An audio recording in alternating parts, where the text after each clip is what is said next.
ये तो शंखलोक जैसा प्रतीत हो रहा है। ये शंखों की क्या दशा है?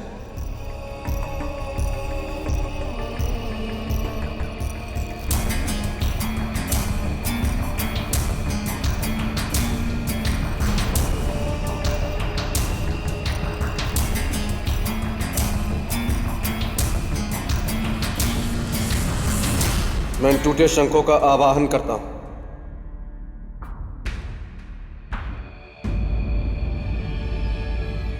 हे पवित्र और धर्म के प्रतीक शंखों, आप लोगों की ये अवस्था किसने की? आप लोगों की अवस्था? शंखासुर ने राजन। शंखासुर? हाँ राजन। तो अब शंखासुर खंडित होगा? नहीं राजन,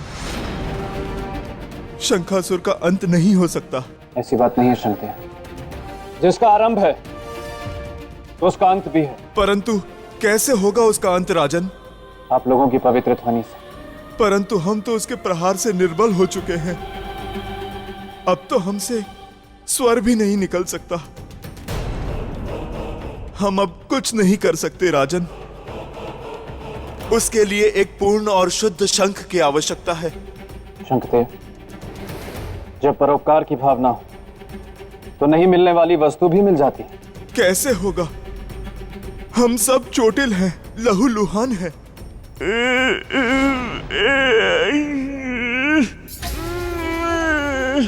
अच्छा शंखदेव, एक बात बताइए कि आपने दक्षिण मुखी शंख के साथ देवी मत्स्यगंधा को देखा है? नहीं राजन। इन्होंने भी नहीं देखा? तो वे कहां गए होंगे?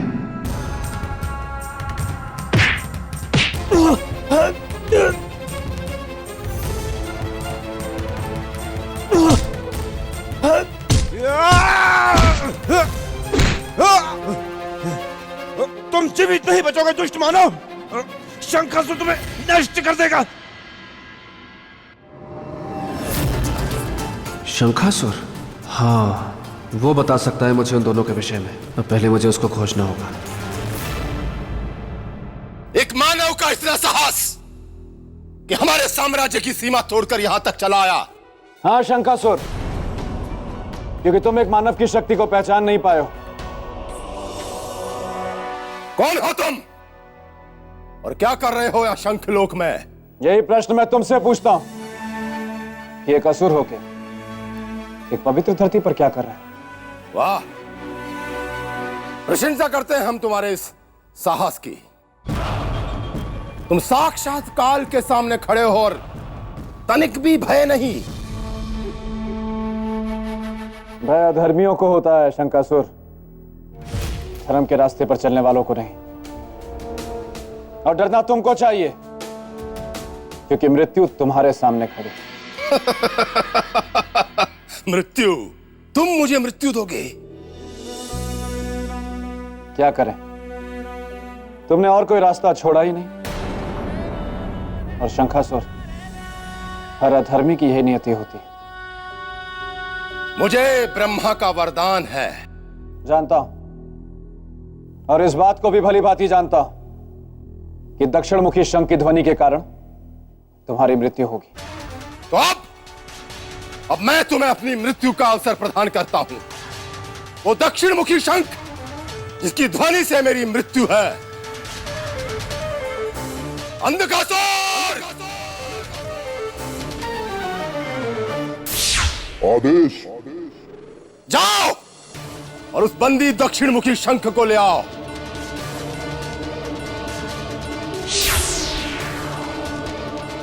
अवश्य ही ये वही शंख होगा जिसमें देवी मत्स्यगंधा ने शरण दी थी। यही सुनहरा अवसर होगा उस शंख और इस रक्षक को मारकर मत्स्यगंधा से विवाह करने का।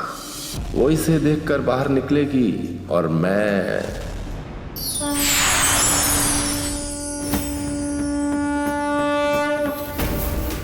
कौन है आप? आप मत्स्यगंधा देवी है ना? प्रणाम देवी, मैं राजा भोज, आपका रक्षक। मेरे काल, आगे बढ़ो।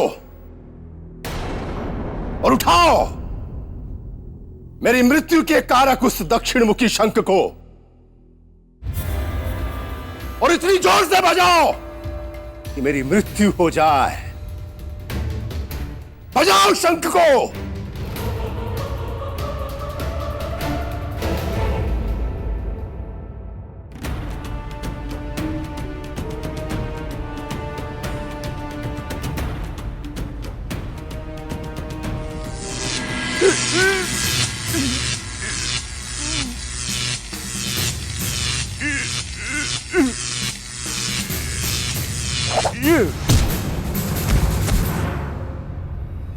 मानव, अब शंख तक तुम नहीं, तुम्हारी मृत्यु पहुंचेगी।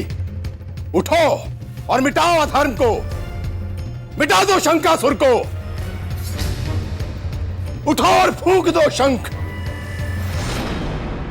फूंकूंगा मैं शंकासुर, फूंकूंगा इस शंख को भी और तुम्हारी चिता को भी।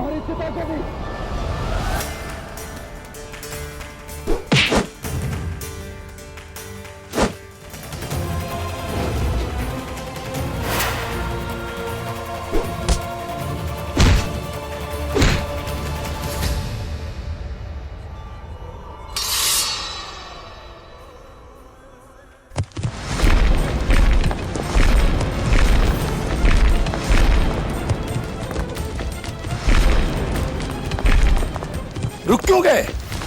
बढ़ो आगे और बजाओ शंख। शाबाश वीर मानव, शाबाश। कुछ तो बात है तुम में।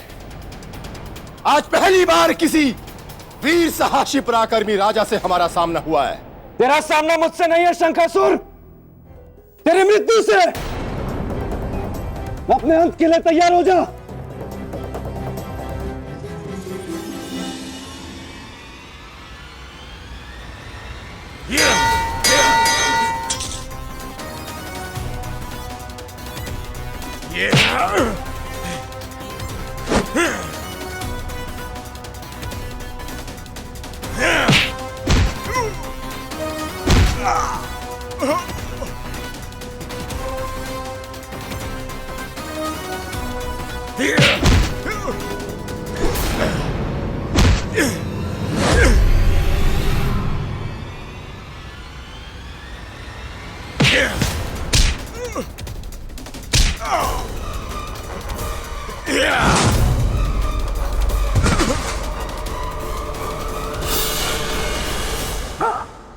ये क्या? राजा भोज तो गिर गए।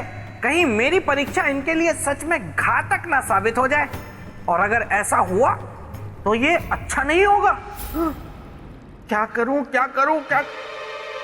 नहीं, जो हो रहा है वो सही हो रहा है, क्योंकि अग्नि में तपकर ही सोना कुंदन बनता है, और अगर राजा भोज कुंदन नहीं है तो इन्हें मेरे मित्र के सिंहासन पर बैठने का भी कोई अधिकार नहीं है।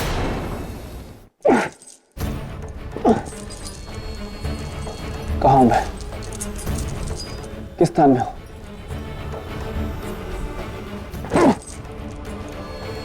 यहाँ तो तनिक भी प्रकाश नहीं है।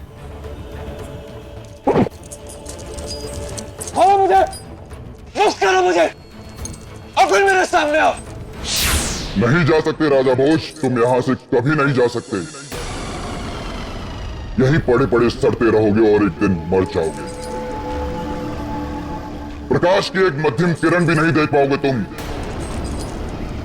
क्योंकि ये स्थान अंधकासुर की काल कोठरी है। अंधकासुर की काल कोठरी।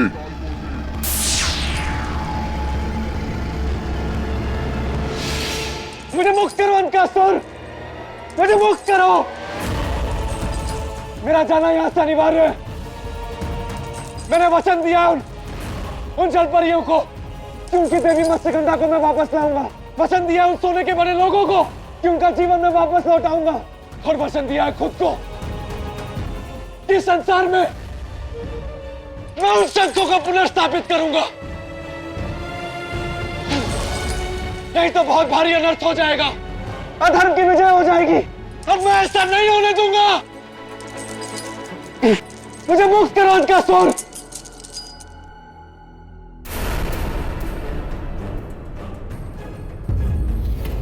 जब हमारा शरीर निर्जीव स्वर्ण का बन चुका है तो इसमें प्राण क्यों शेष है? किस लिए ये श्वास चल रहा है?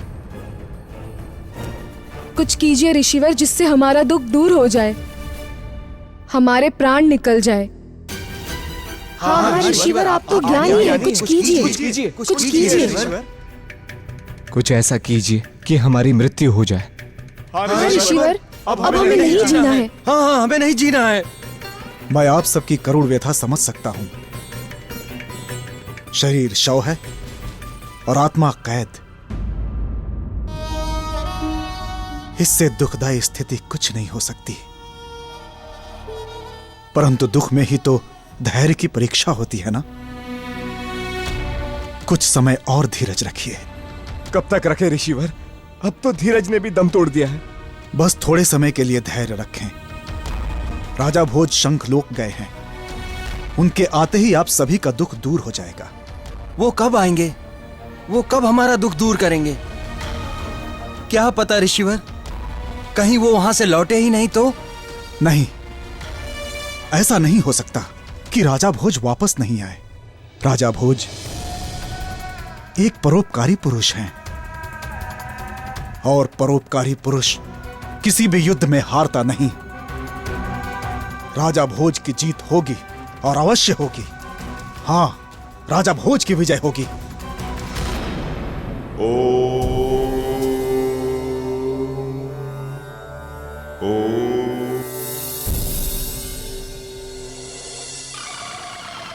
मेरे मृत्यु देवता, यहां तुम्हारी कोई शक्ति प्रभावी नहीं होगी,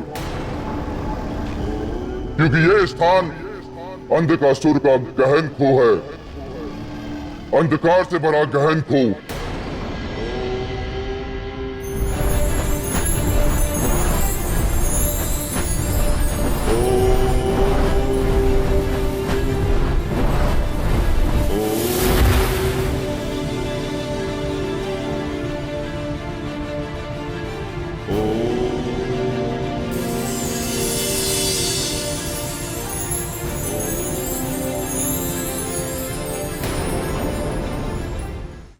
ये कैसे प्रकाशित?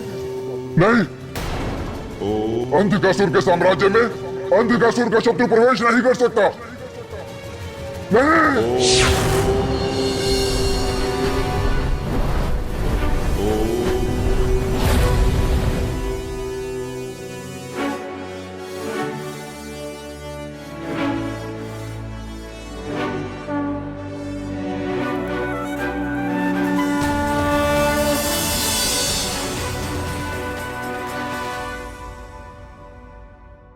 ये तो दक्षिण मुखी शंख है। देवी मत्स्यगंधा, देवी मत्स्यगंधा, आप सुन रही हैं ना मुझे?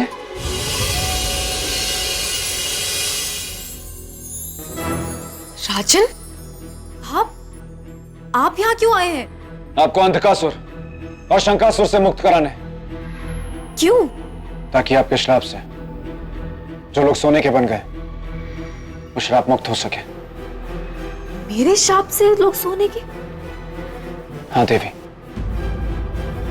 सामंत को जो आपने श्राप दिया उसने अपने लोभ से लोगों को सोने का बना दिया। आपका श्राप उसके लिए तो वरदान बन गया, लेकिन बाकी लोगों के लिए अभिशाप। ये मैंने क्रोध में क्या कर दिया? नहीं देवी, इसमें आपका कोई दोष नहीं है। आपने जो भी किया वो अपनी सुरक्षा में किया, और सुरक्षा में उठाया गया कदम कभी दोषपूर्ण नहीं होता। और अब हमें यहां से निकलने का मार्ग देखना होगा देवी। नहीं राजन, मैं यहां से नहीं जा सकती। आप चले जाइए, मैं आपकी बेड़ियां खोलने में आपकी मदद करती हूँ। देवी, आप चिंता ना करें। मैंने जलपरियों को वचन दिया है कि मैं आपको यहां से मुक्त कराकर ही ले जाऊंगा। आपकी सुरक्षा अब मेरी जिम्मेदारी है।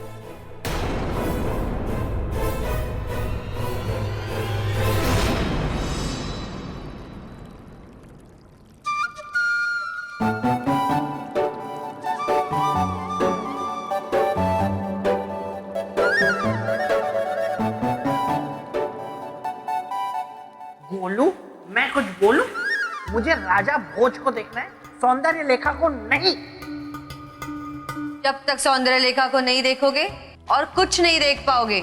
आखिर अपनी दीवानी को कितना सताओगे?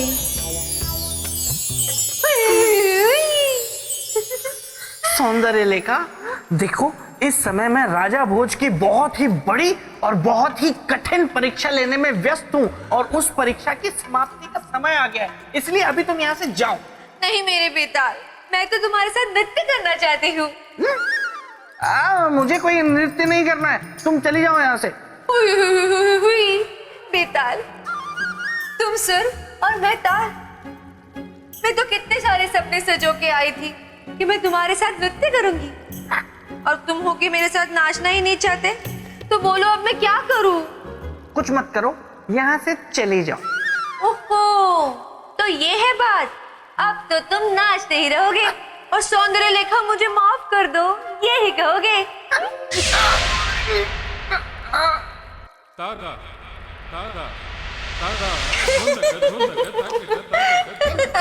ये क्या कर दिया सौंदर्य लेखा तुमने? मैं नृत्य क्यों कर रहा हूँ? सौंदर्य लेखा, ये तुमने क्या किया? मुझे ठीक कर दो, मुझे नृत्य नहीं करना है। मुझे नृत्य नहीं करना है सौंदर्य लेखा, मुझे नृत्य नहीं करना है। खोलो, तुम भी सौंदर्य लेखा के साथ मिले हुए हो, मुझे ही क्यों दिखा रहे हो? मुझे दिखाओ कि मेरी परीक्षा का ऊंट किस करवट बैठा। क्या हुआ अंधकासुर, इतने परेशान क्यों हो? महाराज, बात ही कुछ ऐसी है। क्या हुआ? आज मैं पहली बार किसी से भयभीत हुआ हूँ। किससे? राजा भोज से। क्या किया है उसने? उसमें अद्भुत शक्तियां हैं महाराज, उसमें योग शक्ति है। मुझे तो भय है कि मैं उसे अपने अंधकार की कैद में ज्यादा देर तक नहीं रख पाऊंगा। तुम कहना क्या चाहते हो अंधकार? साफ साफ कहो। केवल इतना कि इससे पहले कि वो संकट बने, आप उसे मृत्यु के घाट उतार दीजिए, उसे भी और उस शंख को भी। रही बात मत्स्यगंधा की, आप उसका लोक भी त्याग दीजिए, उसका भी अंत कर दीजिए। जब आप त्रिलोकी बन जाएंगे तो उससे कहीं ज्यादा सुंदरी आपको प्राप्त हो जाएगी महाराज। तुम सत्य कह रहे हो अंधकासुर। जब मत्स्यगंधा को हमारा प्रेम स्वीकार नहीं है तो उसके जीने का अर्थ क्या है? क्या है उसके जीने का अर्थ? हम आज ही उन सब का अंत कर देंगे, मिटा देंगे सबको इस दुनिया से। नहीं राजन, यह कदापि संभव नहीं है। जानता हूं, फिर भी ऐसे परामर्श दे रहे हैं क्योंकि इसके अतिरिक्त हमारे पास बाहर निकलने का कोई और मार्ग नहीं है। राजन, हम मत्स्य कन्याएं कभी विवाह नहीं करती, क्योंकि जब विष्णु जी ने मत्स्य अवतार लेकर हमारी रक्षा की थी, उन्होंने हमें अपनी पत्नी के रूप में स्वीकार किया था। इसीलिए हम विष्णु जी को अपने मन से अपना पति मानते हैं। देवी, क्षमा करिएगा, किंतु आप केवल अपने बारे में सोच रही हैं।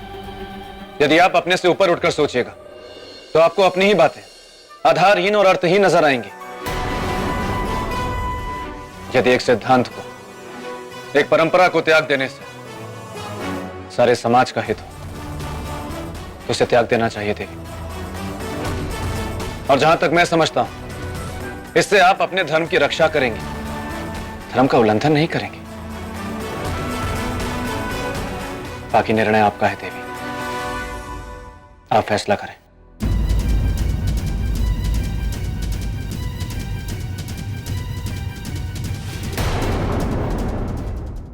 नहीं राजन, यह कदापि संभव नहीं है। हम मत्स्य कन्याएं कभी विवाह नहीं करती, क्योंकि जब विष्णु जी ने मत्स्य अवतार लेकर हमारी रक्षा की थी, उन्होंने हमें अपनी पत्नी के रूप में स्वीकार किया था।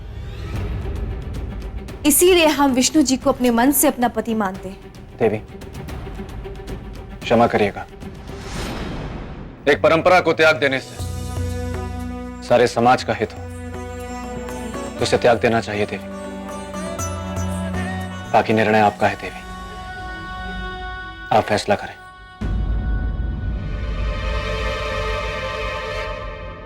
ठीक है राजन, जैसा आप चाहते हैं वैसा ही होगा। धन्यवाद देवी, आपका बहुत बहुत धन्यवाद।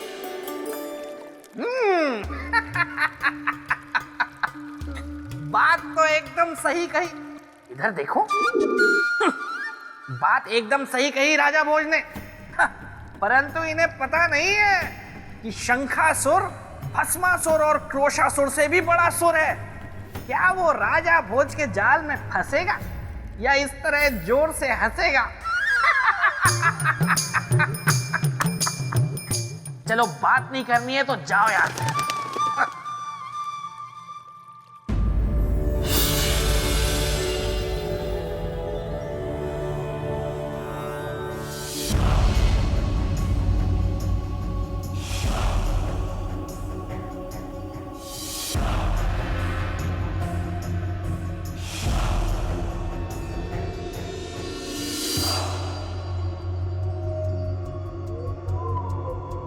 यही है ना तुम्हारा काल बनने का इच्छुक?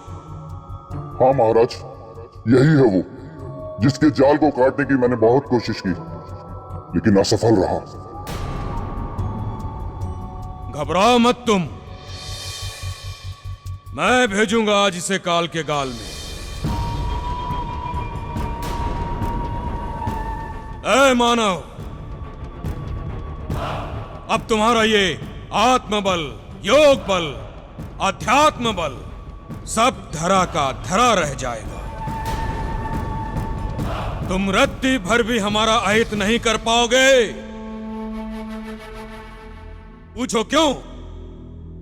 क्योंकि जिस दक्षिण मुखी शंख की ध्वनि से तुम मेरा अंत करने वाले थे, आज मैं उसी का अंत करने वाला हूं।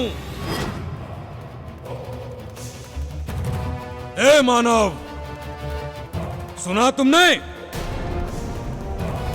आज मैं अपनी मृत्यु के कारक का अंत करने वाला हूं।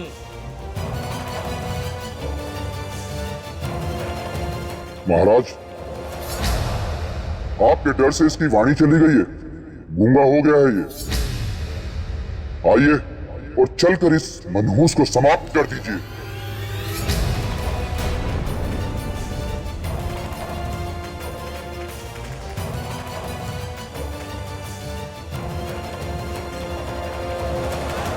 ब्रह्मदेव, आज आप गलत सिद्ध हो जाएंगे कि संसार में कोई अमर नहीं है, क्योंकि आज के बाद मैं इस दक्षिण मुखी शंख का अंत करके सदा सदा के लिए अमर हो जाऊंगा। अमर हो जाऊंगा।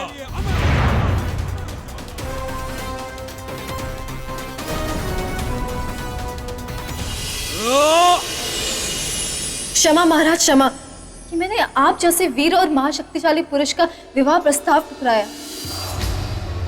सुंदरी, तुम्हारे हृदय परिवर्तन से हम बहुत प्रसन्न हुए। कहो, मन की बात कहो।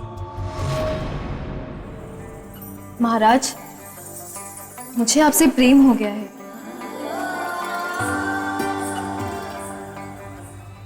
महाराज, इसकी बातों में मत आइएगा।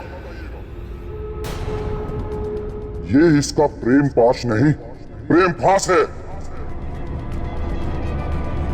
ये आपको फंसाने और इस शंख को बचाने की इसकी चाल है। चुप, तुम चुप रहो।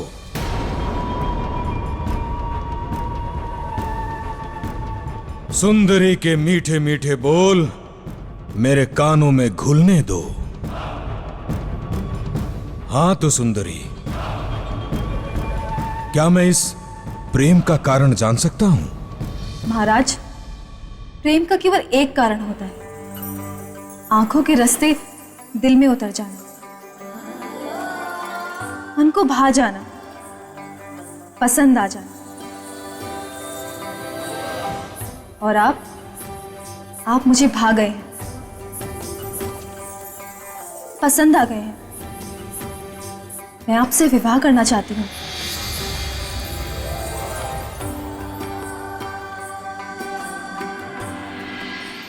विवाह? महाराज, इसकी कोई बहुत गहरी चाल है, इसकी बात बिल्कुल भी मत सुनिएगा।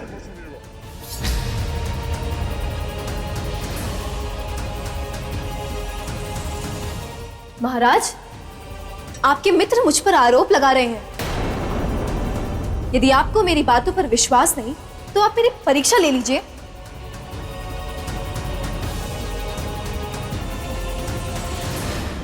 सुंदरी, तुम्हें अपनी प्रेम परीक्षा के लिए मेरी मृत्यु के कारक इस दक्षिण मुखी शंख की मृत्यु देखनी होगी।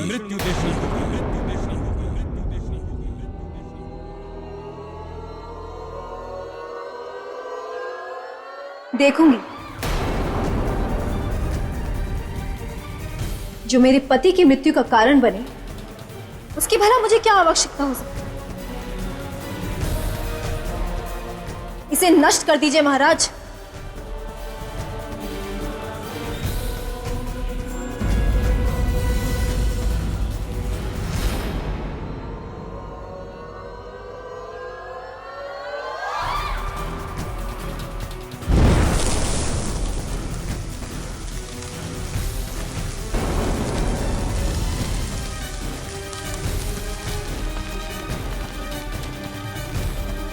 मैं अमर हो गया ब्रह्मदेव, मैं अमर हो गया, अमर हो गया मैं, अमर हो गया मैं, अमर हो गया मैं।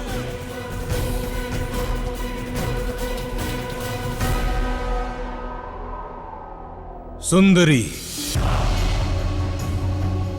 तुमने हमारे प्रेम को पहचाना है। मैं हृदय से तुम्हारा आभारी हूं। आओ हमारे साथ, हम आज अभी तुमसे गंधर्व विवाह करेंगे। चलो आओ।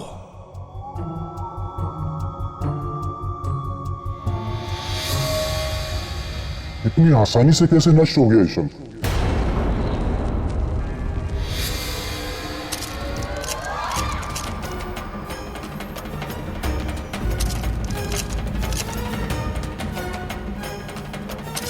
ये कैसा अनर्थ है? लोगों के शरीर में दरारें? ऋषिवर, ये हमारे अंत समय की पहचान है। हाँ ऋषिवर, हमारी आत्मा इस देह रूपी पिंजरे से मुक्त हो जाएगी। हम अब मर जाएंगे।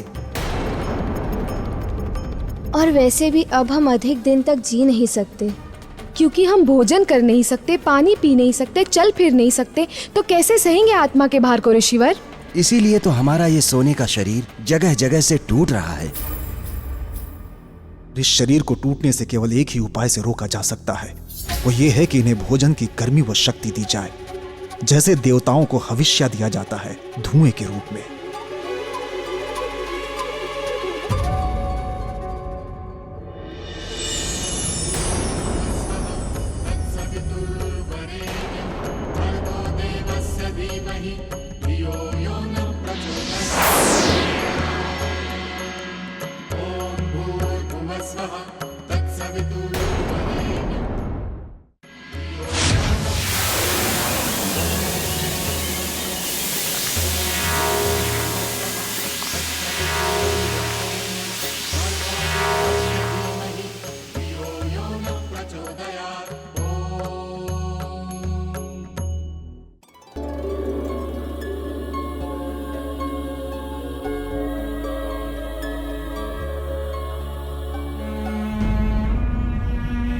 राजा भोज, अब मैं इन्हें अधिक देर तक सुरक्षित नहीं रख पाऊंगा। आपको शीघ्र आना होगा, अति शीघ्र। अब देखना ये है कि क्या राजा भोज समय रहते वापस आ पाते हैं या नहीं।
नहीं, ये नहीं हो सकता।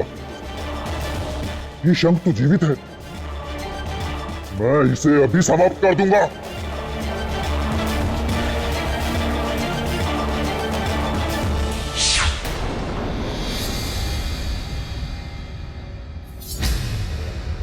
अंधकासुर, तुम्हारे अत्याचार का समय समाप्त हो चुका है। अब मैं तुम्हें तुम्हारे अत्याचारों का फल दूंगा।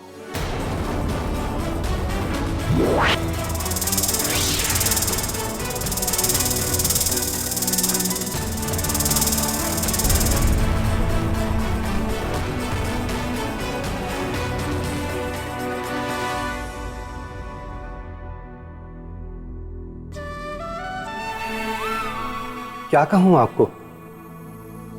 किस नाम से संबोधित करूं?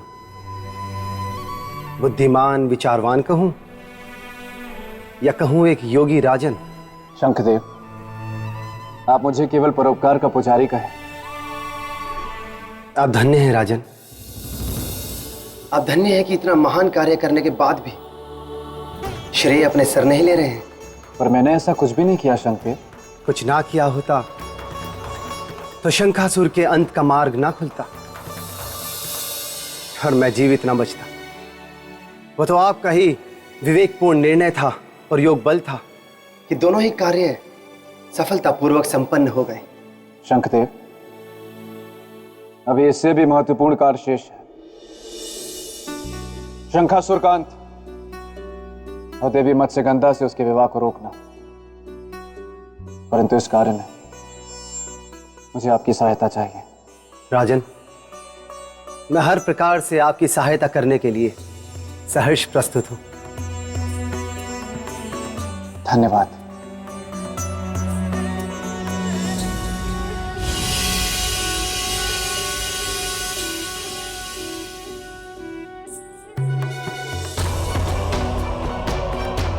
शंखासुर, अब तुम्हारा अंत निश्चित है।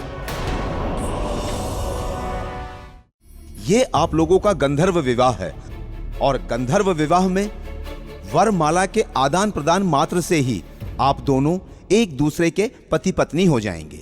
सर्वप्रथम वधू वर के गले में वरमाला डालेंगी।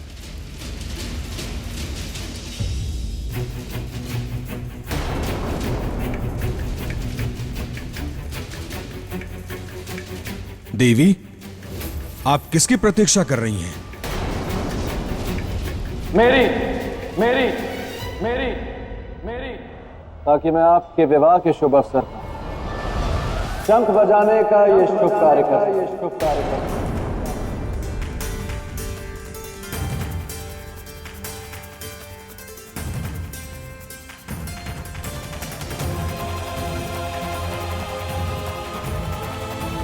तीनों लोग चारों दिशाओं में यह संदेश प्रसारित कर सकूं कि आज सृष्टि में एक बड़ा ही शुभ कार्य होने वाला है। सुंदरी, मेरे साथ इतना बड़ा छल, इतना बड़ा घात। छल और घात तो तुमने किया है शंखासुर। पवित्र शंखों को बंदी बनाकर शंखलोक पर अपना अधिकार जमाकर। ओह, तो तुम इस सुंदरी के साथ मिलकर मुझसे मेरा अधिकार हरण करने आए हो? नहीं, मैं तुम्हारा अधिकार नहीं हरने आया, मैं तुम्हारे प्राण हरने आया हूं शंखासुर। तुम्हारे विवाह के अवसर पर यह पवित्र दक्षिणमुखी शंख बजाकर। नहीं नहीं मानव, नहीं, तुम ये शंख नहीं बजा सकते।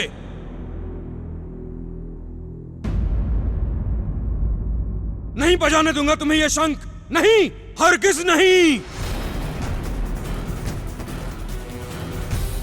तुम्हारा यह मुझे मारने का प्रयास विफल होगा। मैं इतना दूर चला जाऊंगा कि तुम्हारी ये शंख की ध्वनि मेरे कानों को सुनाई नहीं देगी, और ये शंख की ध्वनि मुझे नष्ट नहीं कर पाएगी। शंखासुर, यह पवित्र दक्षिणमुखी शंख है। तू संसार के किसी भी कोने में क्यों ना चला जाए, इस शंख की ध्वनि के प्रहार से नहीं बच सकता। तेरी मृत्यु निश्चित है।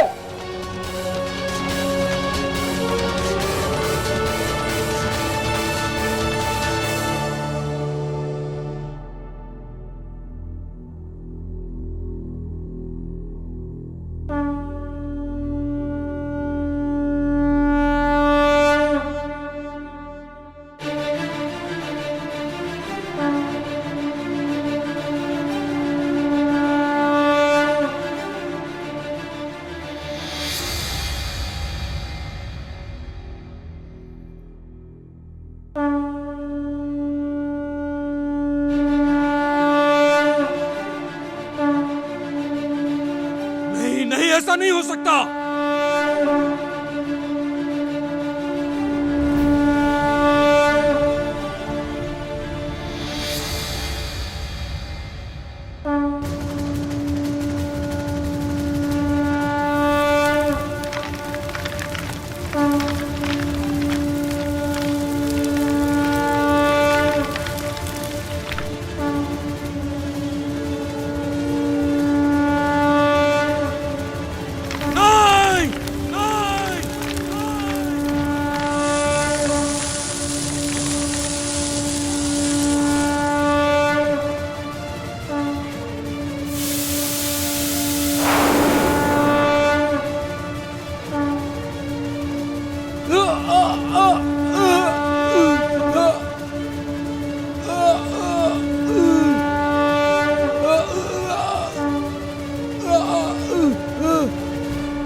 मेरा धर्म बचाने के लिए आपको बहुत बहुत धन्यवाद राजन।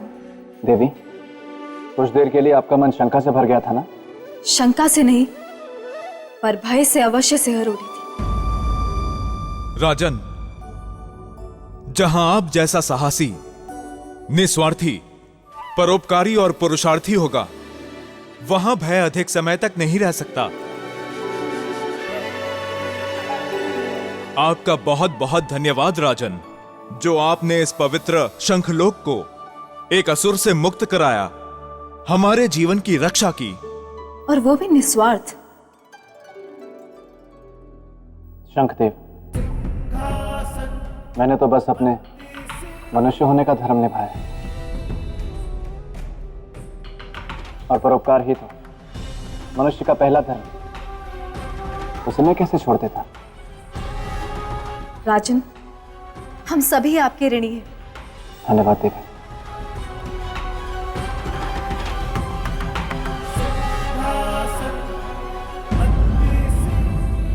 आपका बहुत बहुत धन्यवाद राजन, जो आपने इस पवित्र शंखलोक को एक असुर से मुक्त कराया, हमारे जीवन की रक्षा की, और वो भी निस्वार्थ।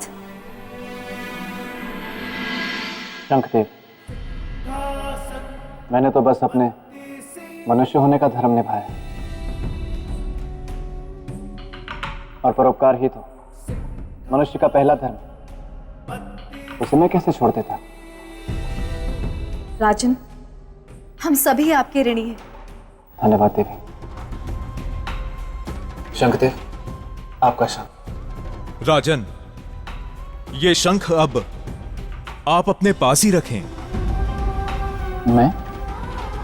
मैं इसे रखूं? हाँ राजन, ये शंख आपने हित और अपनी निस्वार्थ भावना से अर्जित किया है। ये शंख अब देखने में केवल एक शंख है, किंतु वास्तव में एक निधि बन चुका है। इस शंख के द्वारा आप कोई भी असंभव कार्य सहजता से संभव कर सकते हैं। इस बहुमूल्य उपहार के लिए आपका कोटि कोटि धन्यवाद। देवी, अब हमें चलना चाहिए। तनिक भी विलंब स्वर्ण से बने लोगों के लिए घातक होगा। चलिए। प्रणाम शंखदेव। प्रणाम।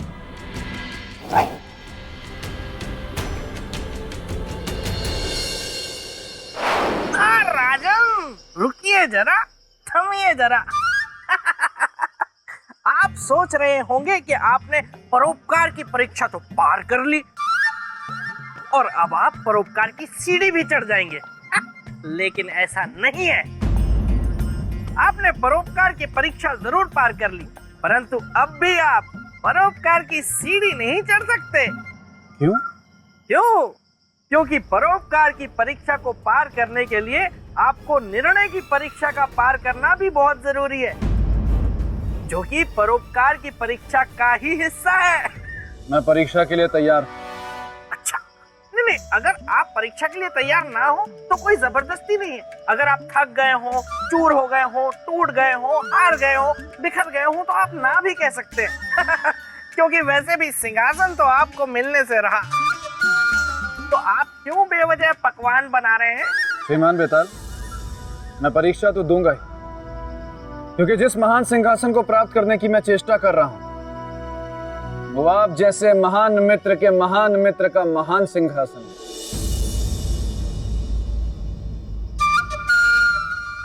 क्या हुआ?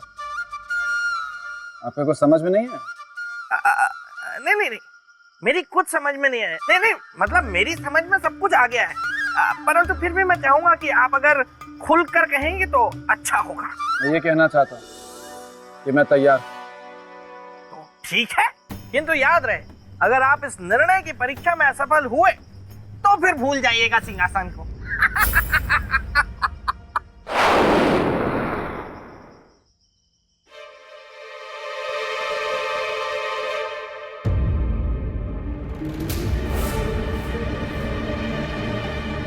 आइए। आप आ गए राजन? कैसे नहीं आता ऋषिवर, आपका आशीर्वाद जो मेरे साथ था। एक असुर का तो मैंने अंत कर दिया, अब इस अभिशाप रूपी असुर का अंत करना बाकी है।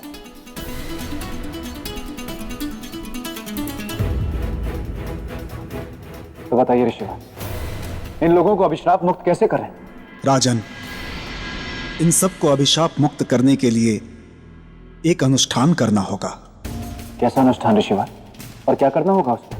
राजन, देवी मत्स्यगंधा के खुशी के आंसू तथा दक्षिणामुखी शंख के साथ एक सम्मिलित अनुष्ठान करना होगा। ऋषिवर, क्या इस अनुष्ठान से इनका अभिशाप दूर हो जाएगा? अवश्य राजन, क्योंकि इस अभिशाप का कारण ही है मत्स्यगंधा का क्रोध तथा दक्षिणामुखी शंख का दुरुपयोग। इस अनुष्ठान से इन दोनों की अशुद्धता पवित्र हो जाएगी तथा शांत भी। तो चलिए ऋषिवर, बिना विलंब किए इस अनुष्ठान को करते हैं। किंतु राजन, यह अनुष्ठान प्रातः काल ही हो सकता है। राजन, हाँ ऋषिवर, इस अनुष्ठान में एक गंभीर समस्या है। क्या ऋषिवर? राजन, आपने जो अपने परोपकार से पुण्य प्राप्त किए हैं, वो सभी पुण्य समाप्त हो जाएंगे। कोई बात नहीं ऋषिवर, इनके उद्धार के लिए मैं अपने जीवन के सारे पुण्यों का त्याग करने के लिए तैयार हूं। तो चलिए इस अनुष्ठान की तैयारी कीजिए।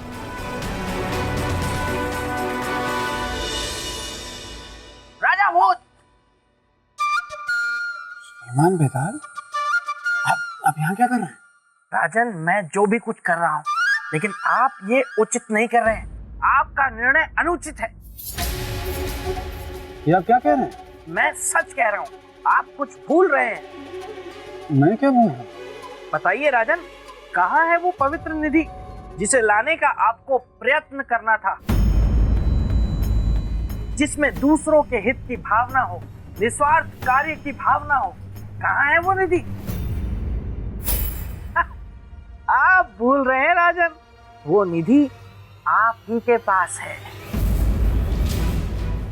और उसी में सारा पुण्य छिपा हुआ है। ये शंख आपने हित और अपनी निस्वार्थ भावना से अर्जित किया है। ये शंख अब देखने में केवल एक शंख है, किंतु वास्तव में एक निधि बन चुका है। इस शंख के द्वारा आप कोई भी असंभव कार्य सहजता से संभव कर सकते हैं। याद आया आपको? राजन, एक बात जान लीजिए कि वो निधि आपके पास है, लेकिन उसका सारा पुण्य कल अनुष्ठान शुरू होते ही समाप्त हो जाएगा। हाँ, और साथ ही समाप्त हो जाएगी आपकी सिंहासन को पाने की लालसा। नहीं, ऐसा नहीं हो सकता। लेकिन किंतु परंतु उसके लिए आपको उसे लेकर अभी इसी वक्त यहाँ से जाना होगा। जाना हो? इन्हें इस तरह आधा सजीव और आधा निर्जीव छोड़कर? हाँ, क्यों नहीं जा सकते? हाँ, ठीक है, कोई बात नहीं, लेकिन फिर सोच लीजिए, आप अपनी प्रजा को उस दिव्य सिंहासन का लाभ नहीं दे पाएंगे राजन। नहीं, ऐसा नहीं। ऐसा हो या ना हो, लेकिन एक बात तो तय है, अगर आप इन सब के प्राणों को बचाने जाएंगे तो सिंहासन को तो कभी नहीं पा सकेंगे। तो अब आप सोच लीजिए, आपको क्या चाहिए? इनके प्राण बचाने हैं या सिंहासन को पाना है? अब देखते हैं कि महान राजा भोज क्या निर्णय लेते हैं। सोच समझ कर निर्णय लीजिएगा, मैं गुफा में आपकी प्रतीक्षा करूंगा।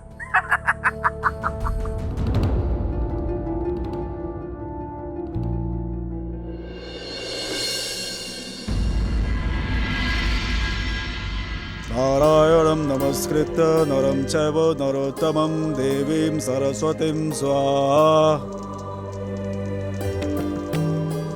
देवी, आपके खुशी के आंसू ही इन सभी के जीवन के रक्षा सूत्र हैं।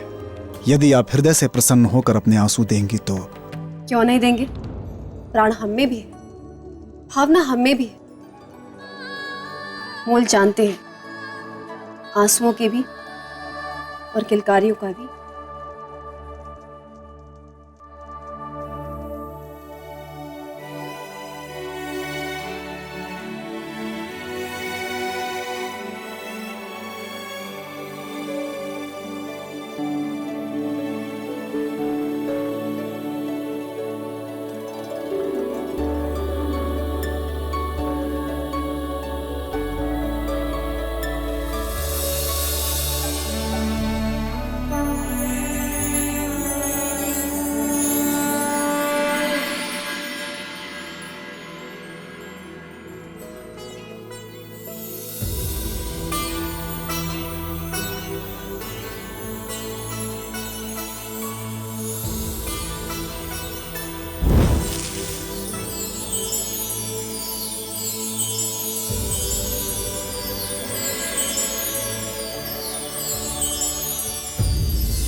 धन्य हो भगवान, हम बच गए। हाँ मित्र, भगवान की कृपा से हम बच गए। जय हो, जय हो, जय हो।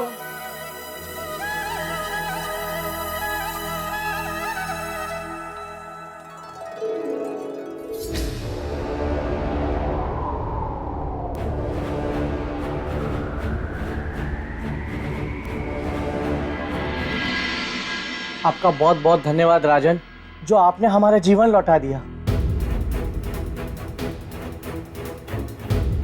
ये पूरा संसार एक परिवार, और परिवार में कोई भी दुखी रहे तो ये हर एक मनुष्य का दायित्व है कि उसके दुख को दूर करे। इसलिए मैंने कोई बहुत बड़ा काम नहीं किया।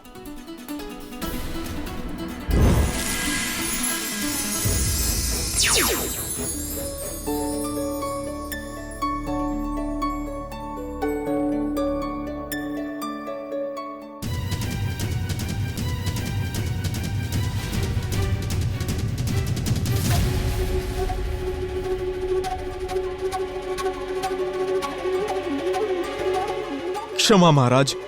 सामंत, तुम अपराधी मेरे नहीं हो, देवी मत्स्यगंधा के, इसलिए क्षमा भी उनसे मांगो, मुझसे नहीं। हे देवी, इस पापी अधर्मी को क्षमा कर दीजिए। मैं लोभी हूँ, स्वार्थी हूँ, मुझे क्षमा कर दीजिए देवी, मुझे क्षमा कर दीजिए। उठो सामंत, पाप को स्वीकार कर लेने से पाप पाप नहीं रह जाता, प्रायश्चित बन जाता है। तुमने अपना पाप स्वीकार कर लिया है और यही तुम्हारा प्रायश्चित है। आज से मैं इस व्यवस्था को ही समाप्त करती हूँ, ताकि भविष्य में कोई भी ये पाप ना कर सके। अब मनुष्य को केवल मछलियों को भोजन कराने का ही पुण्य मिलेगा। जो सिद्धि प्राप्ति के लिए इनकी आहुति देगा वो पाप का भागी होगा और वो सिद्धि को कभी भी प्राप्त नहीं कर सकेगा।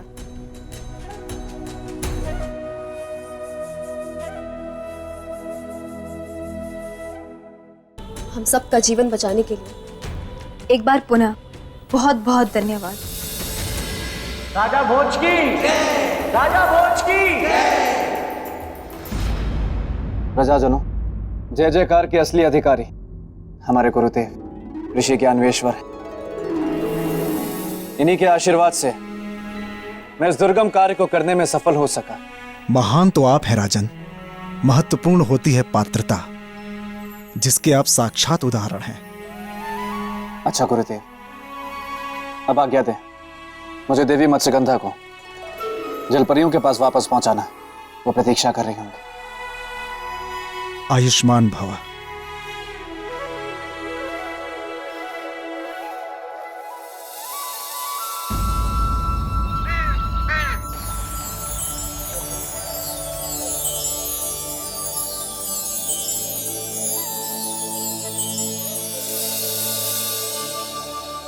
राजन, हमारी सहेलियां आपका स्वागत कर रही हैं। राजन, आप हमारी राजकुमारी मत्स्यगंधा को वापस ले आए। हमारे बुझे हुए मन में खुशियों के दीप जलाए। हमारा संपूर्ण मत्स्यलोक आपका आभारी है। राजन, आपसे एक निवेदन है। निवेदन नहीं देवी, आप आदेश करिए। आप हमारे लोक चलें और हमें अपने आतिथ्य का अवसर दें। देवी, आपका आतिथ्य ग्रहण करना मेरे लिए सौभाग्य की बात है, किंतु दुर्भाग्यपूर्ण मुझे अभी जाना होगा, आवश्यक कार्य, इसलिए आज्ञा दें। आवश्यक कार्य है तो नहीं रोकेंगे, परंतु आश्वासन दें कि आप आएंगे। पूरा आश्वासन नहीं, मैं आप सबको वचन देता हूं कि मैं कभी ना कभी आपके मत्स्य लोग अवश्य आऊंगा। प्रतीक्षा रहेगी। प्रणाम देवी। प्रणाम।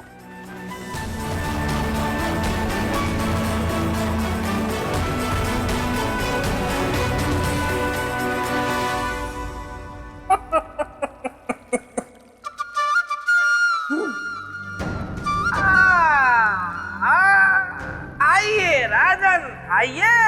आखिरकार आपने वही किया जो आपके मन ने कहा। अब आपको अपने निर्णय पर अफसोस हो रहा होगा, परंतु अब पछताए होत क्या जब चिड़िया चुग गई खेत। नहीं श्रीमान बेताल, मुझे अपने निर्णय पर कोई पछतावा नहीं। बस अफसोस इस बात का है कि अपनी प्रजा को ये दिव्य सिंहासन नहीं दे पाया।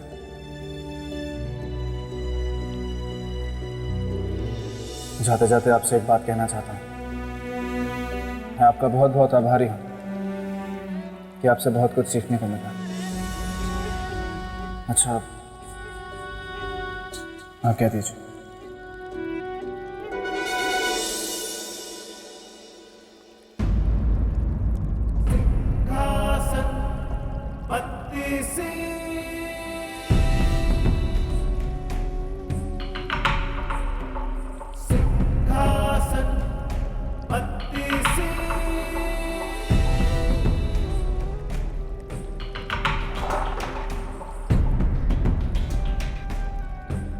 रुकिए राजन।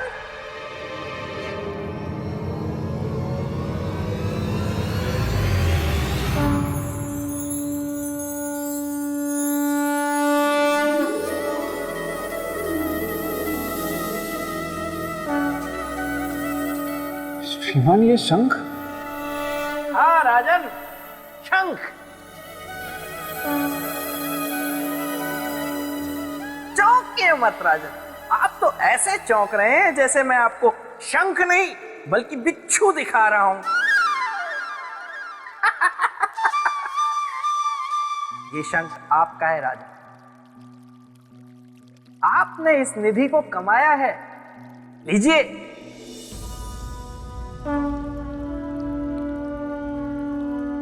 लीजिए लीजिए और कीजिए शंखनाद।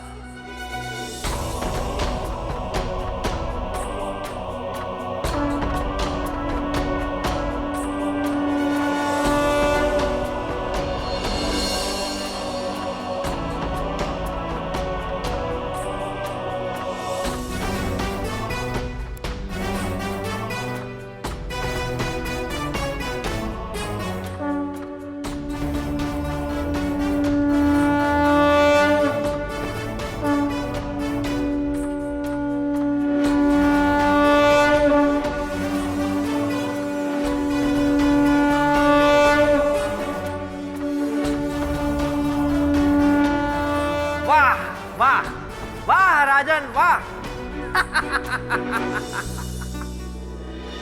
आपने ना सिर्फ निर्णय की परीक्षा पार की बल्कि परोपकार की परीक्षा भी पार कर ली है।